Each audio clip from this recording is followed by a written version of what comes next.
সুপ্রিয় দর্শক, আমি খান মোহাম্মদ রুমেল স্বাগত জানাচ্ছি সম্পাদকীয়তে। বেগম জিয়ার স্থায়ী মুক্তির দাবিতে শনিবার সমাবেশ করবে বিএনপি। বিভেদ ও দূরত্ব ভুলে আবারও জামাতকে সঙ্গে নিয়ে আন্দোলনের কথা বলছেন দলের নেতারা। বেগম জিয়াকে নিয়ে সরকার চালাকি করছে বলেও মন্তব্য। আওয়ামী লীগ বলছে আন্দোলনের ইস্যু খুঁজতে গিয়ে ভুল পথে হাঁটছে বিএনপি।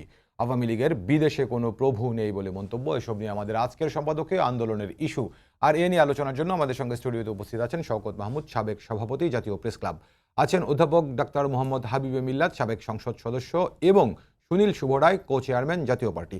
দর্শক, আপনারা আলোচনায় সরাসরি অংশ নিতে পারবেন। এর জন্য টেলিভিশনের পর্দায় নম্বর ফোন করতে হবে, এছাড়া ফেসবুকের মাধ্যমে আপনাদের মন্তব্য পাঠাতে পারেন। আলোচনা শুরুর আগে দেখে নেব এখনকার প্রধান শিরোনামগুলো। বেগম জিয়ার মুক্তির দাবিতে শনিবার রাজধানীতে বিএনপির সমাবেশ। ফের জামাতকে নিয়েই আন্দোলনে দলটি। যুগপদ শরিকদেরও মাঠে আনার চেষ্টা। ভুল পথে বিরোধীরা, বলছে আওয়ামী লীগ। মতিউরের পর এবার এনবিআরের প্রথম সচিব মাহমুদ ফয়সালের নামে অঢেল সম্পত্তি। 700-র বেশি অ্যাকাউন্ট, 16 কোটি টাকার সম্পদ জব্দের আদেশ। বিদেশে পাচার হয়েছে কিনা তদন্তে দুদক। তিস্তা মহাপরিকল্পনায় ভারতের আগ্রহ শুধুই কালক্ষেপণ, দাবি নদী গবেষকের। চীন ভারত দ্বৈরথে ফের প্রকল্প নিয়ে শঙ্কায় বাসিন্দারা, নিজস্ব অর্থায়নে বাস্তবায়নের তাগিদ। 3 দিন ধরে বন্ধ পায়রা তাপবিদ্যুৎ কেন্দ্রের একটি ইউনিট। দক্ষিণাঞ্চল সহ বিভিন্ন এলাকায় ভয়াবহ লোডশেডিং। কোথাও কোথাও 10 ঘন্টাও থাকছে না বিদ্যুৎ, অতিষ্ঠ জনজীবন। আজ শাহাদাত নামে তৎপর নিষিদ্ধ ঘোষিত আনসার আল ইসলাম। কক্সবাজারে সদস্য সংগ্রহে জড়িত 3 জন গ্রেফতার। উগ্রবাদী বই ও বিস্ফোরক তৈরির ম্যানুয়াল জব্দ।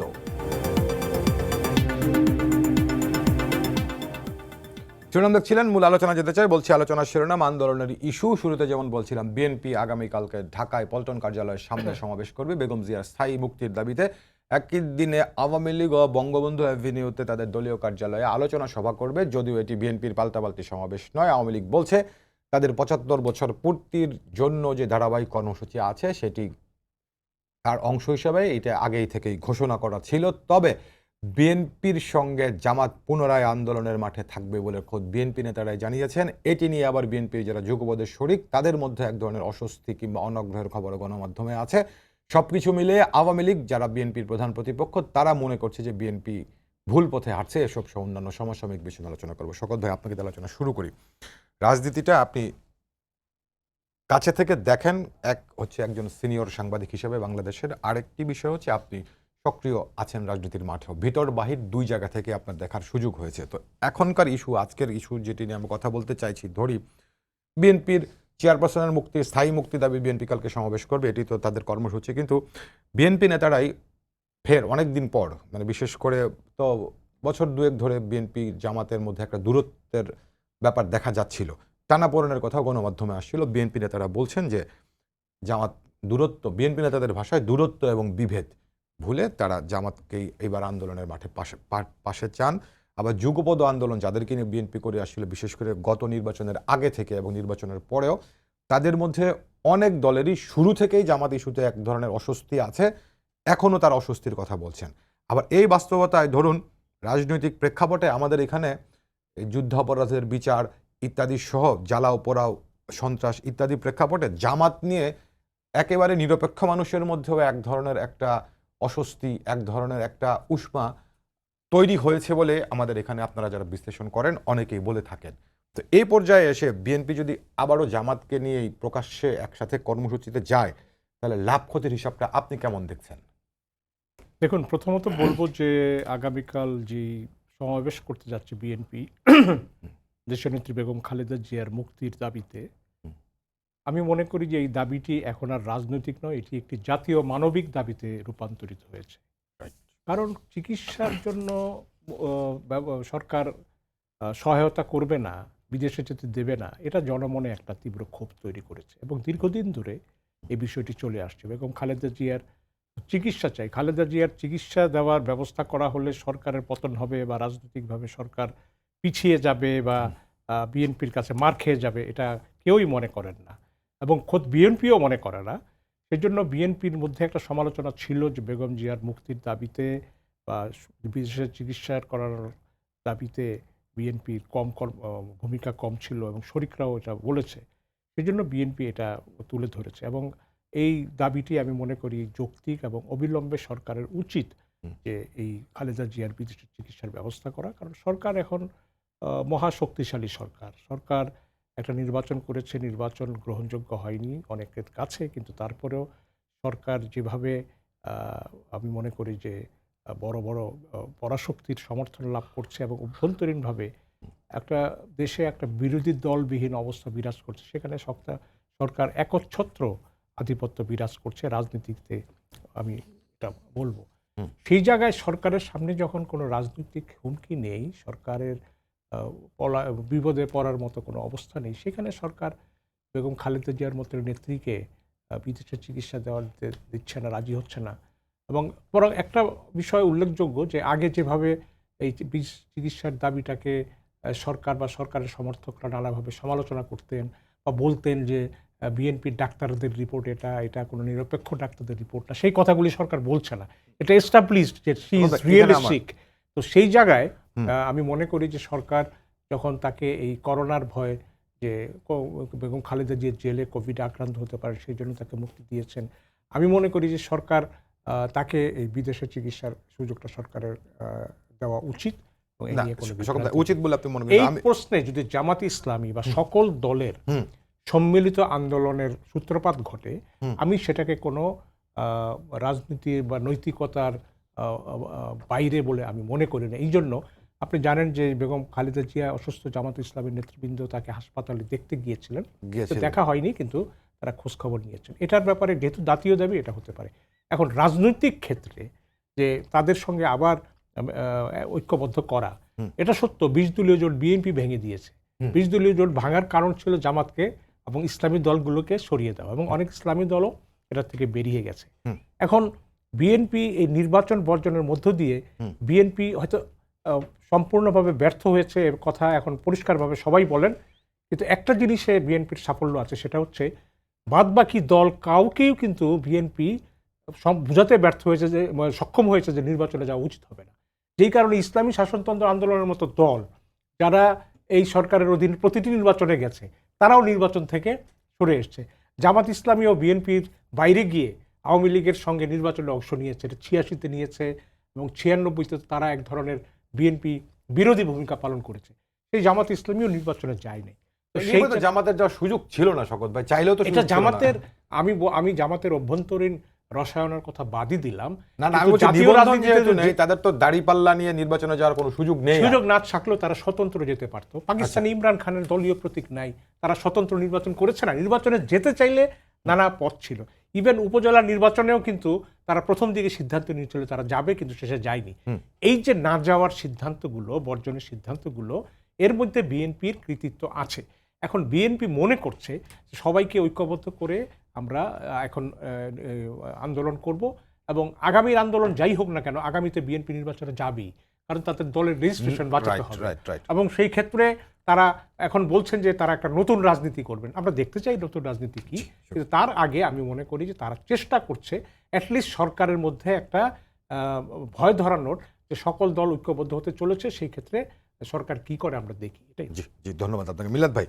শওকত ভাইয়ের কথাটা, শওকত ভাই যেটি শুরুতেই বলছেন যে বেগম জিয়ার স্থায়ী মুক্তির বিষয়টি রাজনৈতিক নয়, জাতীয় মানবিক দাবিতে শওকত ভাইয়ের দৃষ্টিতে পরিণত হয়েছে, এবং পরে শওকত ভাই বলছেন যে এর জন্য যদি বিএনপি, জামাত কিংবা সকল আওয়ামী লীগ বিরোধী রাজনৈতিক দল এক হয়, এটা কাম্যই শওকত ভাইয়ের ভাষায় একরকম, মানে বেগম জিয়ার মুক্তিটা, স্থায়ী মুক্তিটা এখন জাতীয় মানবিক দাবি। আপনার প্রশ্নের উত্তর কথা ধরেই বলতে চাই যে আপনি বলুন যে বেগম খালেদা জিয়াকে মুক্তি দেওয়া হলো, বিদেশ পাঠিয়ে দেওয়া হলো তর্কের খাতিরে, জি, তাতে জনগণের কি উপকার হবে, জনগণ কি পাবে, প্রশ্ন আমার মনে সবসময় আছে। জনগণ কি পাবে চেয়ে বড় কথা শওকত ভাই একটা কথা বলছেন যে মানবিক, বেগম জিয়ার প্রতি মানবতা। আমি আসছিলাম সেইখানটাতেই যে বিএনপি ভুলের সাগরে নিমজ্জিত। তারা অতীতে বিভিন্ন সময় বিভিন্নভাবে ভুল করেছে, তার খেসারত তারা দিচ্ছে। এখনো তারা ভুল থেকে উঠে আসতে পারে নাই। কেন পারে নাই? এই যে আন্দোলন শুরু করতে যাচ্ছে, সমাবেশ শুরু করতে যাচ্ছে জেলা পর্যায়ে, মহানগর পর্যায়ে, ঢাকাতে, তারা দুটো ভুল করেছে। প্রথমটি হচ্ছে ইস্যু নির্বাচন করতে তারা ব্যর্থ হয়েছে যেগুলো জনগণকে সম্পৃক্ত করতে পারবে। সেই ইস্যুগুলো তারা নির্বাচন করতে পারে নাই, যেটি করার দরকার ছিল। তারা যদি আজকে দ্রব্যমূল্য নিয়ে সরাসরি নির্বাচনের পরে মাঠে নেমে যেত, কিংবা দুর্নীতি নিয়ে যে খবরগুলো বেরোচ্ছে এগুলো নিয়ে কথা বলতে পারতো জনসমক্ষে, তার বিরুদ্ধে যুক্তি তুলে ধরতে পারতো, কিংবা ইন্ডিয়া ভীতিটাকে একটা কাজে লাগাতে পারতো, হয়তোবা তারা জনসমর্থন বা জনগণকে বোঝাতে সমক্ষ হতে পারত। কিন্তু তারা ইস্যু নির্বাচন করতে পারে নাই। আরেকটি কথা জনগণ সবসময় চিন্তা করে, সেটি হচ্ছে যে ঠিক আছে বিএনপি আন্দোলন করছে বা তাদের 63 দল, নাম সর্বস্ব 63 দল আন্দোলন করছে, কিন্তু এই আন্দোলন করলে হয়তোবা সরকার পরিবর্তন হয়ে গেল, তর্কের খাতিরে বলছি, তাতে জনগণের কী লাভ, জনগণ কী পাবে, এই কথাটা কিন্তু বিএনপি আজকে পর্যন্ত জনগণকে বলে নাই। তারা বলেছে সরকারকে সরিয়ে দিবে, সরকারকে টেনে হিস্ট্রে নামাবে, নির্বাচন কমিশন পরিবর্তন করে দিবে, সরকার পরিবর্তন করবে, অর্থাৎ সরকার পরিবর্তন করলে তারা সরকারে যাবে। কিন্তু আমার লাভ কি, জনগণ তো এই কথা চিন্তা করে। সুতরাং এইটা তাদেরকে ইস্যু নির্বাচন করতে তারা বারবার ভুল করছে, এটা তাদের নেতৃত্বের ব্যর্থতা। আর দ্বিতীয় ভুলটি তারা করছে, অতীতে যে ভুলটি করেছে তার পুনরাবৃত্তি। তারা তখন দেখছে যে আন্দোলন, বিশেষ করে জ্বালাও পোড়াও আন্দোলনে তাদের যে 13-14 সনে যে শক্তিটি ছিল, সেই শক্তিটি না থাকার কারণে তারা আর সেই ধরনের কোনো আন্দোলন বা কোনো কিছু জমাতে সমর্থ হচ্ছে না। তখন তারা জামাতের দিকে তাকিয়ে আছে যে জামাত যদি সহযোগিতা করে হয়তোবা মাঠের শক্তিশালী অবস্থান সৃষ্টি করা যাবে। আমি শুধু একটা কথা বলবো, ইসলামী আন্দোলনের কথা, যেটা বলা হয়েছে যে তারাও নির্বাচনে যায়নি, বিএনপির এটি সফলতা। আমি আসলে একমত হতে পারলাম না। যদি বরিশালে অনাকাঙ্ক্ষিত ঘটনাটি না ঘটতো তাহলে কিন্তু তারা বরাবরের মতো নির্বাচনে, তো এতে কোনো সন্দেহ নেই। আর জামাতে ইসলামের কথা বললেন, জামাতে ইসলাম কিন্তু জাতীয় সংসদ নির্বাচনে তাদের প্রার্থী মনোনীত করেছিল, কিন্তু তারা যখন আভ্যন্তরীণ জরিপ চালিয়ে দেখেছে একটি নির্বাচনী এলাকায় তাদের কোনো জিতার সম্ভাবনা নেই, তখন তারা তাদেরকে উইথড্র করে নিয়ে গেছে।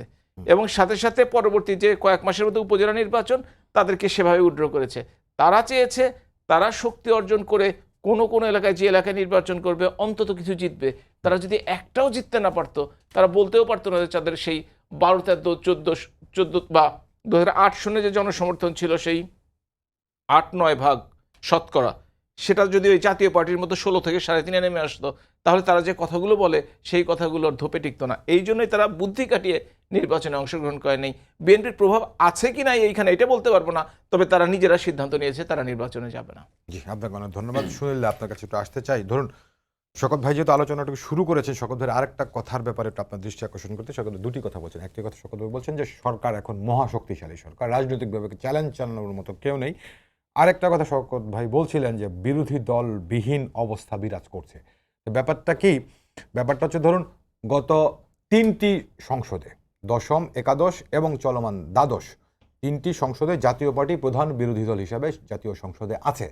কিন্তু ওই 14 সালের দশম সংসদ থেকে শুরু করে আজকের দ্বাদশ সংসদ পর্যন্ত বিরোধী দলের প্রসঙ্গ আসলে বিএনপির কথাটা আলোচিত হয়। জাতীয় পার্টিকে বিরোধী রাজনৈতিক শক্তি হিসেবে বিশ্লেষকরা বা আলোচকরা বা রাজনৈতিক অঙ্গনভাবে দেখেন না। এটি কি আসলে জাতীয় পার্টির জন্য একটা ব্যর্থতা, জাতীয় পার্টির জন্য অস্বস্তি না কি? ধন্যবাদ রমেল। আমার দুই বিজ্ঞ আলোচক, সহ আলোচক মিল্লাত ভাই, শকত ভাই, তাদের নিজ নিজ অবস্থানের সুন্দর আলোচনার জন্য তাদের ধন্যবাদ জানাই। এবং যে অবস্থাটা শকত ভাই যে কথাটা শুরু করেছেন, আমি সাদাকে সাদা বলতেই আমি অভ্যস্ত, এবং সেটাই আমি সবসময় সেইটাই আমি করি, অন্তত আমার আলোচনায় সেটাই আমি করি, উপস্থাপন করার চেষ্টা করি সেইভাবেই। যেমন এটাই সত্য যে গত 3টা সংসদ নির্বাচনে 2টা সংসদ যে গেল, এখানে জাতীয় পার্টি বিরোধী দল, প্রধান বিরোধী দল হিসাবে থাকলেও বিরোধী দলের যে ভূমিকা, সেই ভূমিকাটা যথার্থভাবে পালিত হয়নি। তবে আমাদের এটাও আমাদের জাতীয় পার্টির মধ্যে ছিল যে আমরা কোনো ধ্বংসাত্মক রাজনীতির মধ্যে আমরা কখনো জ্বালাও পোড়াও রাজনীতির মধ্যে আমরা অংশগ্রহণ করি নাই, বা এটা নিয়মতান্ত্রিকভাবেই বিরোধী দল হিসাবে দায়িত্ব পালন করার চেষ্টা করেছি। কিন্তু সেখানেও ব্যত্যয় অবশ্যই ব্যত্যয় ঘটেছে। যেরকম বিরোধী দল যতটুকু ভূমিকা সংসদে থাকা উচিত, যতটুকু বিরোধিতা করা উচিত, সেইটা আমাদের থেকে হয়নি। এই ব্যর্থতা আমি অকপটেই স্বীকার করি। এবং সত্যি কথা যেটা, যে গত সংসদে আমাদের জাতীয় পার্টি প্রধান বিরোধী দল থাকা সত্ত্বেও ছোট্ট বিরোধী দল 6-7 জনের বিএনপির সংসদ সদস্যরা দৃষ্টি তাদের দিকেই ছিল। এটা বাস্তব কথা। আর সেইটা এখন তো আমাদের অবস্থাটা একেবারে, যে নেতৃত্ব আমাদের হাতে, যে নেতৃত্বের হাতে জাতীয় পার্টি ছিল, সেই নেতৃত্ব জাতীয় পার্টি থেকে একেবারে তলানি পর্যায়ে নিয়ে গেছে বর্তমান বিরোধী দলের এই ভূমিকা নিয়ে। তা আমাদের ঘুরে দাঁড়ানোর সুযোগ ছিল, আমাদের ঘুরে দাঁড়ানোর অবস্থা ছিল, সেইটা নেতৃত্বের ব্যর্থতার কারণে সেটা হয়নি। যেমন মিল্লাত ভাই যেটা বলছেন যে 16% থেকে 13%, 3.5%-এ নিয়ে আসছে, এটার জন্য জাতীয় পার্টির নেতৃত্ব যেমন দাঁড়িয়ে আছে, সরকারেরও এর পিছনে যথেষ্ট ভূমিকা ছিল। ভূমিকা থাকবে না? আমরা জাতীয় পার্টি বরাবর বলে আছে আমরা 300 আসনে এককভাবে নির্বাচন করব। এককভাবে নির্বাচন করে 300 আসনের প্রার্থীও দেওয়া হলো। এখন সেই 300 আসনের প্রার্থীরা যদি নির্বাচন করতো, তাহলে আজকে কিন্তু মিল্লাত ভাই বলতে পারতেন না যে 16 থেকে 3.5%-এ নেমে আসছে। কারণ কি, 26 জনকে যখন এমনভাবে আমাদের জাত মেরে ছেড়ে দিয়েছে যে মানে সবাই নির্বাচন করবে গোপনে 26টি আসন নিয়ে, আর বাকি আসনের প্রার্থীদের একেবারে কবরের কিনারে পৌঁছে দেওয়ার জন্য তারা নির্বাচন থেকে সরে গেছে।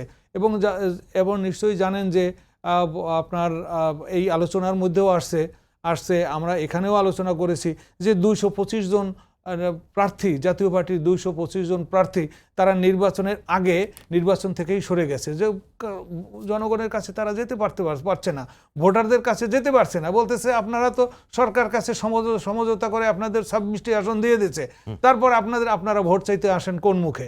এই কারণে এখানে প্রার্থীরা যখন নির্বাচন থেকে সরে দাঁড়িয়েছে, সেই 225 জন যদি নির্বাচন থেকে সরে দাঁড়ায়, তাহলে এই ভোট দিতে যায় নাই, ভোটের সংখ্যা কমে আসছে। এই জন্য আজকে বলতে পারছেন যে আমাদের ভোট 3.5%-এ চলে আসছে। এটার জন্য আমাদের যারা ওই সময় নেতৃত্বে যারা ছিলেন তাদের যেমন ব্যর্থতা আছে, সেই রকম সরকারও আমাদের যথেষ্ট ক্ষতি করে দিয়েছে দলগতভাবে আমাদের। জি, আপনাকে ধন্যবাদ। এই প্রসঙ্গে আপনার সঙ্গে যুক্ত শওকত ভাই, দুটি প্রসঙ্গ আপনাকে ছোট করে যে দুটি প্রসঙ্গে একটু বলেন। একটা বিষয় হচ্ছে, মিলাদ ভাই বলছিলেন যে বিএনপি মনে করছে যে আন্দোলনে তাদের যে শক্তির জন্য জামাতকে তাদের দরকার, এখন তারা সেই জন্য জামাতকে আন্দোলনের সঙ্গে সম্পৃক্ত করতে চাইছে। তো আসলে আমি প্রশ্নটি এরকম রাখতে চাই, বিএনপির আন্দোলনে জামাতের কর্মী ছাড়া বা জামাতের সক্রিয় উপস্থিতি ছাড়া বিএনপি কি আন্দোলনের মাঠে দুর্বল? একটা বিষয় আপনি একটু বলবেন। আরেকটা বিষয় আপনি যেটি বলছিলেন এর আগে, যে বেগম জিয়াকে সরকার চাইলে, মানে রাজনৈতিকভাবে সরকার কোনো চ্যালেঞ্জের মুখে নেই, তাহলে কেন মুক্তি দিতে বাধা কোথায়? কিন্তু আমি বলছি, ধরুন সরকারি দল আওয়ামী লীগ তো বরাবরই বলে আসছে যে বেগম জিয়ার সাজা, বেগম জিয়ার যা হয়েছে সবকিছু আদালতের মাধ্যমে হয়েছে, এখন যা হওয়ার সেটা আদালতের মাধ্যমেই হবে, এটা যখন সরকারের স্ট্যান্ড। তো সেই জায়গাতে এমন কোনো প্রেক্ষাপট কি বিএনপি তৈরি করতে পেরেছে, সেটি আন্দোলনের মাধ্যমে হোক কিংবা সমঝোতা কিংবা আলোচনার মাধ্যমে হোক, যার কারণে ওই স্ট্যান্ড থেকে সরে এসে সরকার এখন বেগম জিয়াকে স্থায়ী মুক্তি দেবে বা বিদেশে চিকিৎসার জন্য যেতে দেবে? যেটা আমি বলছি যে বিএনপি খালেদা জিয়ার মুক্তির ব্যাপারে 2018 সালে যখন নির্বাচনে যাবার সিদ্ধান্ত নিল, সেই সময় কিন্তু খালেদা জিয়ার মুক্তির ব্যাপারটি তারা নেগোশিয়েট করতে পারত। দলীয় নেতাদের বিরুদ্ধে মামলা প্রত্যাহারের জন্য নেগোশিয়েট করেছে, কিন্তু সাকসেসফুল হয়নি। কিন্তু বেগম খালেদা জিয়ার ব্যাপারে নেগোশিয়েট করতে পারত। এবারের নির্বাচনে বিএনপির নেগোশিয়েট করার কিছু ছিল না, কারণ সরকার বিএনপির সঙ্গে কোনো নেগোসিয়েশনের সম্ভাবনাই রাখেনি এবং সরকার চেয়েছে যেন বিএনপি না যায়। 2014-তে সরকার চেয়েছে বিএনপি যেন নির্বাচনে না আসে, বিএনপি যায় নাই। 18-তে চেয়েছে আসুক, 2024-এ চেয়েছে না আসুক, যায়নি।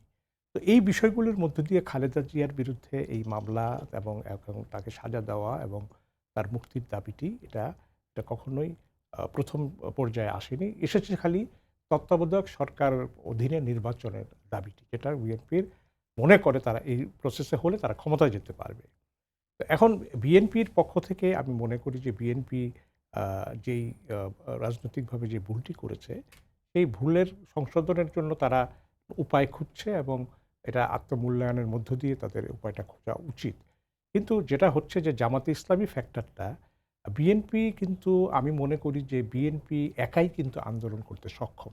সেখানে জামাতের কর্মী বাহিনীর তাদের পাশে থাকার না থাকলেও তাদের কিন্তু কর্মীর ঘাটতি হবে না, এবং এই কর্মীগুলোর মধ্যে তাদের আরেকটা উজ্জীবনী শক্তি হচ্ছে তারা অধিকাংশই সব মামলায়, মিথ্যা মামলায় আক্রান্ত, এবং তারা হয় পালিয়ে বেড়াচ্ছে, না হলে জেল খেটেছে বা জেলে আছে।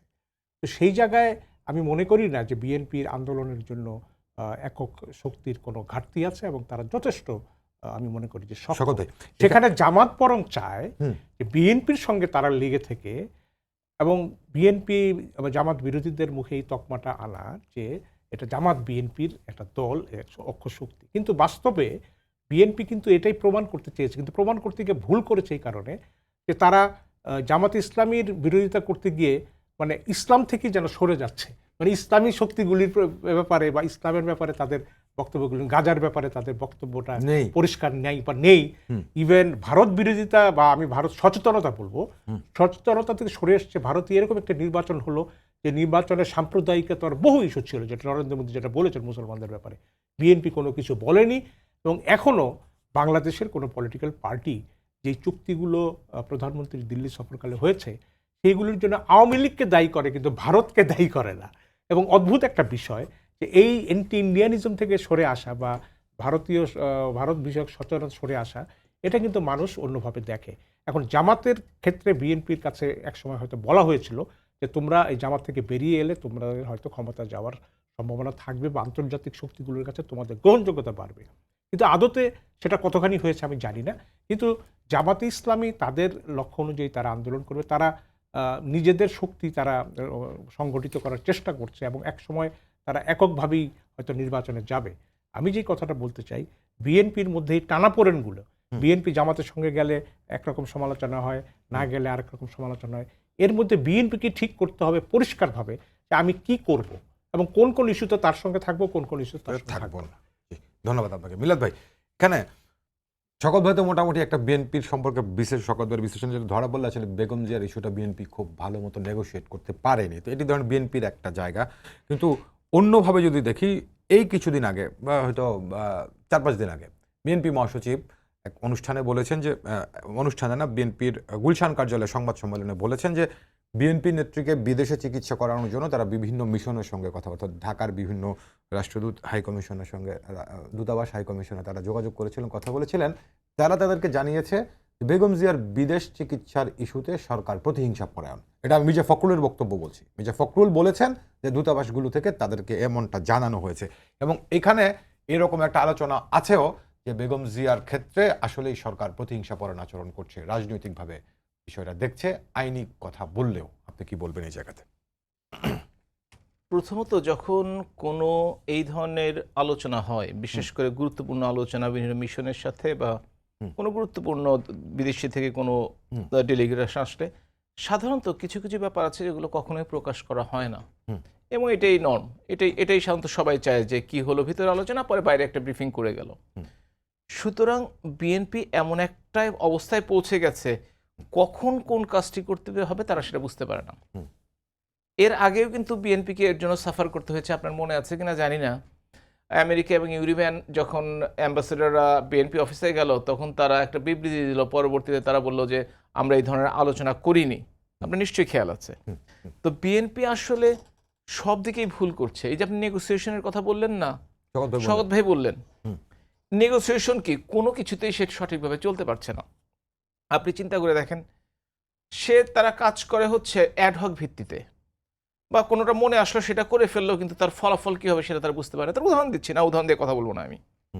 যেমন ধরেন, এই নির্বাচনের আগের নির্বাচনে যখন ভারতীয় জনতা পার্টি ক্ষমতায় আসলো, বিজেপির মোদী প্রধানমন্ত্রী হলেন, তখন কিন্তু তাদের মিষ্টি খাওয়ার একটা অভ্যাস আমরা দেখতে পেয়েছিলাম। পরবর্তীকালে কিন্তু সেই দলই আবার যুগ্ম মহাসচিব, তিনি যার সিগনেচারে এখন সমস্ত কমিটিগুলো পাশ হচ্ছে, ভীষণ ক্ষমতাশালী সিনিয়র যুগ্ম মহাসচিব, তিনি কিন্তু চাদর ফেলে, চাদর পুড়িয়ে তিনি ভারত বিরোধী একটা আন্দোলন করার চেষ্টা করলেন। আবার এই যে এত ঘটনা ঘটে যাচ্ছে ভারতের বিরুদ্ধে, শওকত ভাই বলেছেন যে চুক্তি বলেন, সমঝোতা স্মারক বলেন, ভারত যে জোর করে কিছু করার চেষ্টা করছে বলে তারা ধারণা করছে, তারা গতকাল মির্জা ফখরুল ইসলাম আলমগীর বুঝতে পারছেন ভারতে গিয়ে আমাদের দেশ কি পেলো আমি এখনো বুঝতে পারছি না। তা আপনি যদি 5 দিন পরেও বুঝতে না পারেন আপনি কবে বুঝবেন? ততদিন তো আসলে ওই ইস্যুটা শেষ হয়ে যাবে। কারণ আপনি যদি ভারতের চাদর ফেলে পোড়াতে পারেন, আপনি আবার সমালোচনার ক্ষেত্রে বলবেন তাদের সাথে আছি। এই যে ডাবল স্ট্যান্ডার্ড, ইনডিসিশন এবং দোদুল্যমনতা, নেতৃত্বের অদূরদর্শিতা, বিএনপির মতো একটি আওয়ামী সেন্টিমেন্টের যত ভোট, এখন তার কোথাও যাওয়ার জায়গা নাই, জাতীয় পার্টি সে অবস্থায় নাই, জামাত ইসলামে যাওয়ার পক্ষে নাই, বিএনপি একটা জায়গা আছে, সেইখানে যাওয়া সত্ত্বেও তারা তাদের সমর্থন এবং তাদের ভোটকে তারা ব্যালট পর্যন্ত নিতে পারছে না। এটা হচ্ছে তাদের বড় ব্যর্থতা। এটা শুধুমাত্র আজকে পত্রিকায় দেখলাম কর্মীরা তার সমকালের মনে হয় হেডলাইন করেছে যে বিএনপির তৃণমূলের কর্মীরা শুধুমাত্র এর জন্য দায়ী না, নীতি নির্ধারকদের এই প্রশ্নের জবাব দিতে হবে। আমিও তাই মনে করি। আসলে নীতি নির্ধারক নেতৃত্ব যদি সঠিক থাকে তাহলে কিন্তু কর্মীরা উজ্জীবিত হয় এবং নেতৃত্বের জন্য তারা জীবন দিতে দ্বিধাবোধ করে না। কিন্তু নেতৃত্বের প্রতি যদি তাদের আস্থা কমে যায় তারা কিন্তু রাজপথে নামে না, যার প্রমাণ এই গত কয়েক মাসে আমরা দেখেছি। সুনীলদা, এর আগে আপনি এক আলোচনাটা করেছেন, আপনার আলোচনাতে দুটি বিষয়কে আপনি গুরুত্ব দিয়েছিলেন। একটা বিষয় আপনি বলছিলেন যে আপনাদের নিজেদের নেতৃত্বের ব্যর্থতার জায়গাটা বলেছিলেন, আর একটা বলছিলেন যে আপনি সরকারি দলেরও কিছু প্রভাবের কথা আপনি বলছিলেন জাতীয় পার্টির রাজনীতির ক্ষেত্রে। তো সঙ্গে এই দুটি বিষয়ের সঙ্গে আরেকটি বিষয়ে কি একটু আপনি দৃষ্টি আকর্ষণ করছি আপনার, সেটি হচ্ছে একই সঙ্গে সরকারে এবং বিরোধী দলে থাকাটা জাতীয় পার্টির স্বতন্ত্র রাজনৈতিক ধারা তৈরির জায়গাটা ব্যাহত করেছে কিনা, বাধাগ্রস্ত করেছে কিনা? এক বাক্যে বলি যে আপনি যেটা বলেছেন এটাকে হাঁ সূচক আমি জবাব দেবো। বাধাগ্রস্ত তো করেছেই। তাই বলে মিল্লাত ভাই যেটা বলছে জাতীয় পার্টির সেই অবস্থান নাই, এটা দৃশ্যত সেই অবস্থানে রাখা হয়নি। একটা হলো যে সেই অবস্থানে রাখা হয়নি, কারণ কি যখন 14 সালের যে পার্লামেন্ট ছিল সেখানে বিরোধী দল হিসাবে রাখা হলো, আবার এক দলের থেকে আবার মন্ত্রী নেওয়া হলো, মন্ত্রী রাখা হলো, এখান থেকে এখানে শুনলাম কথা আপনি যেটি বলছেন রাখা হলো, তার মানে হচ্ছে আওয়ামী লীগ আপনাদেরকে রাখছে, জাতীয় পার্টি থাকতে চাইছে ইয়ে না। এখন আপনার হয়তো মনে পড়বে, এর যদি ব্যাখ্যা দিতে যাই অনেক সময় নেবেন, আপনি তো সেই সময় দিবেন না। বলুন। তো সেখানে কিন্তু এরশাদ সাহেব বারে বারে চাচ্ছিলেন যে উনি পার্টির চেয়ারম্যান হিসেবে উনি রিকোয়েস্টও করেছিলেন, এবং আমি তার প্রেস সেক্রেটারি হিসেবে আমিও নিজে তার সাথে থেকে তার সাথে যে ইয়েতে গিয়ে তাকে মাননীয় প্রধানমন্ত্রীকে রিকোয়েস্টও করা হয়েছে যে আপনি আমাদের এই দলের যাদের মন্ত্রিসভায় রাখছেন তাদের ছেড়ে দেন। এখন আগেই তো একটা শওকত ভাইয়ের কথার মধ্যে ছিল মহাপরাক্রমশালী সরকার, এটা তো সেটা আমরাও বুঝি, ওনারাও বুঝেছেন, আমরা সেখানে ব্যর্থ হয়েছি। এটা তো একটা দিক। আর আপনাদের দলের নেতাদের তো মন্ত্রিত্বের লোভ ছিল, এটাও তো ঠিক। হ্যাঁ, লোভ তো ছিল, তা না হলে ওইভাবে যায় নাকি? দলের প্রতি যদি আনুগত্য থাকতো, দলের প্রতি যদি ভালোবাসা থাকতো তাহলে ওইভাবে যায় না, এভাবে গেছে। এখন পদত্যাগ করে নাই, পার্টির নিয়ন্ত্রণ ছিল না, পার্টির নিয়ন্ত্রণ আপনারা যেভাবে আমাদের আষ্টে পৃষ্ঠে বেঁধে রেখেছিলেন, ওই অবস্থায় নিয়ন্ত্রণ কোথা থেকে আসে?